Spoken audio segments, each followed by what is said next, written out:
sarap ng tulugan ni Hampi. Hampi. Hampi.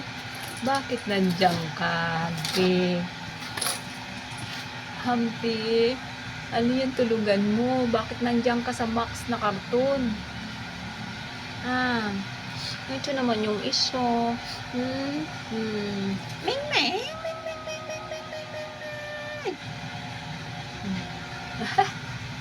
Istorbo ako. Ba, nagkasya ka dyan sa kahon? Ba, ang galing naman.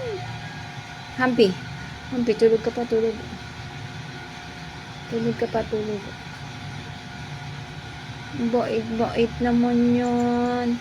Kasya ka dyan talaga sa kahon na yan. Ang kulit mo din. Grabe oh.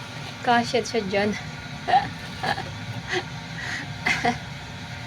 Ang kulit.